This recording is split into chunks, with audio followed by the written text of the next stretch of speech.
अस्सलाम वालेकुम क्लास। बच्चों, हम जो है वो डिफरेंशियल इक्वेशन चैप्टर नंबर 9 कर रहे थे। प्रीवियस लेक्चर में हमने 9.6 जो है वो कंप्लीट कर ली थी। ठीक है, मैंने आपको बता दिया है, आउटलाइन आपको मैंने सेंड कर दी है। एक बार फिर से मैं आपको बता देती हूँ कि 9.3 और 9.4 और 5 जो है उसके हमने 10 क्वेश्चंस डिस्कस किए थे, जो कि आपके सिलेबस में है। 9.6 जो है वो हमने कंप्लीट डिस्कस किया, जिसमें हमारे पास लीनियर डिफरेंशियल इक्वेशन के क्वेश्चंस थे और बर्नौलीज इक्वेशन के क्वेश्चन थे। ठीक है, नेक्स्ट हमारी जो 9.7 है उसमें है ऑर्थोगोनल ट्रिजेक्टरी। ठीक है, ये 9.7 है चैप्टर नंबर 9 की, ये लास्ट एक्सरसाइज है जो हमने करनी है। 9.7 तक हमने चैप्टर नंबर 9 करना है। तो 9.7 के आपने जस्ट फर्स्ट 10 क्वेश्चंस करने हैं। कुछ चीजें मैं इस लेक्चर में डिस्कस करूंगी और बाकी फिर हम नेक्स्ट लेक्चर में करेंगे। तो टॉपिक है हमारा आज का ऑर्थोगोनल ट्रेजेक्टरी। अब ऑर्थोगोनल ट्रेजेक्टरी है क्या? ये भी एक कर्व होती है। कर्व आपको पता है कि अगर हम स्ट्रेट लाइन को किसी भी पॉइंट पे बेंड कर दें तो वो क्या बन जाती है? कर्व हो जाती है। फॉर एग्जांपल ये हमारे पास एक कर्व है। ठीक है, अगर हम इसको इस तरह लिखें तो ये भी एक कर्व है। तो कोई भी बेंडिंग जो है स्ट्रेट लाइन की वो क्या बन जाएगी? कर्व बन जाएगी। तब उसने कहा है कि कोई भी कर्व जो कि इंटरसेक्ट करे, फॉर एग्जांपल यहाँ पे काफी ज्यादा कर्व्स हैं। ठीक है, 1 2 3 4 यहाँ पे कर्व्स हैं। तो ऐसी कर्व जो इन कर्व्स के साथ, ये इन सारी कर्व्स जब ये चारों मिल जाएंगी तो ये फैमिली ऑफ कर्व्स बन जाएंगी ना। अगर कोई भी कर्व जो इनके साथ 90 का एंगल बनाती हो, ठीक है, कोई भी कर्व जो इन फैमिली में से किसी भी कर्व के साथ 90 का एंगल बनाती हो, उस चीज को हम ऑर्थोगोनल ट्रेजेक्टरी बोलते हैं। क्योंकि ऑर्थोगोनल जो है वो एंगल 90 होता है। ठीक है, ऑर्थोगोनल कह लो आप या परपेंडिकुलर कह लो, वो एक ही बात होती है। और परपेंडिकुलर और ऑर्थोगोनल जो है ये दोनों ही हमारे पास किस चीज को शो करते हैं? कि दो लाइंस या दो कर्व्स के बीच में एंगल कितना है? 90 का है। तो जो कर्व जो है राइट एंगल पे होगी बाकी जो है वो कर्व्स की फैमिली ऑफ कर्व्स की, उसे हम ऑर्थोगोनल ट्रेजेक्टरी बोलेंगे। ठीक है, अब क्या है कि अगर आप लोगों को क्वेश्चन ऑर्थोगोनल ट्रेजेक्टरी का आ जाता है, फिर हमने इसको सॉल्व कैसे करना है? सॉल्व करने के ये है इसके पास तरीका, या कह लो कि इसका एल्गोरिदम एक दिया हुआ है उन्होंने, कि सबसे पहले तो आपने डिफरेंशिएट करना है कि जो भी आपको इक्वेशन गिवन होगी आपने उसको डिफरेंशिएट करना है। ठीक है, सेकंड है eliminate constant using equation number 1। Constant को एलिमिनेट करना है। जब मैं आपको क्वेश्चन करवाऊंगी तो क्वेश्चन में आप देखोगे आपको सी नजर आएगा। क्वेश्चन में एक्स वाई के अलावा एक चीज आपको नजर आएगी, सी। वो सी क्या है? वो है कांस्टेंट है। मतलब हमने कांस्टेंट को एलिमिनेट करना होता है, वो तभी होगा जब हम उसका डेरिवेटिव लेंगे, क्योंकि कांस्टेंट का डेरिवेटिव क्या होता है?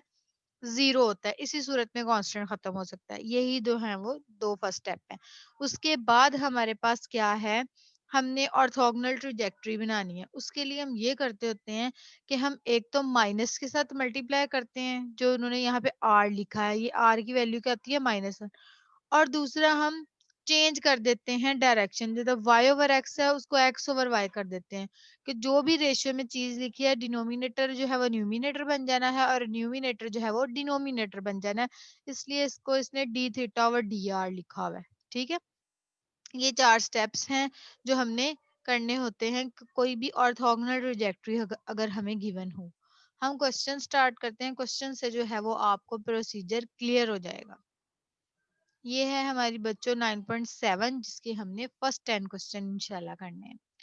तो हमारे पास क्वेश्चन नंबर 1 है X square minus Y square equal to C. सबसे पहले आपने स्टेटमेंट पढ़ लेनी है। स्टेटमेंट क्या है? स्टेटमेंट है आपके पास find the orthogonal trajectories of each of the following curves. अब वो आपको क्वेश्चन बता रहा है कि आपने ऑर्थोगोनल ट्रेजेक्टरी, अगर वो ये ना भी गिवन हो तो यहाँ जो सी है ये शो कर देगा कि आपके पास ये जो क्वेश्चन है ऑर्थोगोनल ट्रेजेक्टरी का है। ठीक है, अदरवाइज आपको यहाँ पे लिखा हुआ मिलेगा कि ऑर्थोगोनल ट्रेजेक्टरी जो है आप वो फाइंड करें किसी भी कर्व की, और आपको नीचे कर्व्स गिवन होंगी। ठीक है, तो अगर ये क्वेश्चन आपको गिवन है X square minus Y square equal to C, तो इसको सॉल्व हमने किस तरह करना है? पहला स्टेप था हमने डिफरेंशिएट करना है। एक्स स्क्वायर का डेरिवेटिव 2x, वाई स्क्वायर का क्या आ जाएगा? 2y। और आपको पता है कि पावर रूल में क्या होता है कि हम जिसकी पावर उतारते हैं हम उसका आगे डेरिवेटिव लिखते हैं, तो ये पावर होती है, पावर में से एक माइनस और आगे y का डेरिवेटिव dy बाय dx। इधर x का डेरिवेटिव 1 आता है, हम 1 से उसको चाहे मल्टीप्लाई करें चाहे ना करें कोई फर्क नहीं पड़ता, इसलिए हमने इसको ऐसे ही रहने दिया। और c कांस्टेंट है, कांस्टेंट का डेरिवेटिव क्या आ गया 0, तो ये कांस्टेंट जो है वो एलिमिनेट हो गया।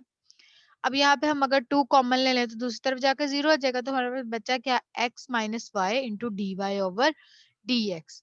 ठीक है, हमारा जो पहला काम हमारा क्या है कि हमने डिफ्रेंशिएट कर देना ताकि कांस्टेंट जो है वो 0 हो जाए, और दूसरा काम हमारा क्या है, हमने d y by d x अलग कर लेना है जो आपको सेपरेट करना अब आता है। ठीक है, d y by d x हमने सेपरेट कर लिया। अब हमने क्या करना है, इक्वेशन ऑफ ऑर्थोगोनल ट्रिजेक्टरी बनानी है। ठीक है, ये लिखा हुआ है इक्वेशन ऑफ ओटीएस का मतलब है ऑर्थोगोनल ट्रिजेक्टरी। अब सेकंड स्टेप, फर्स्ट स्टेप हमने डिफरेंशिएट कर लिया, सेकंड स्टेप में हमने dy by d x separate कर लिया, थर्ड स्टेप में हमने क्या करना है, माइनस का साइन लगाना है और ये चेंज कर देना है, जो रेशियो है वो चेंज कर देनी है। x ओवर y हमने y ओवर x कर दिया। ठीक है, माइनस, एक तो माइनस के साइन से मल्टीप्लाई करना, इस साइड पे हमने कुछ नहीं करना, ये dy बाई डी एक्स ही रहेगा।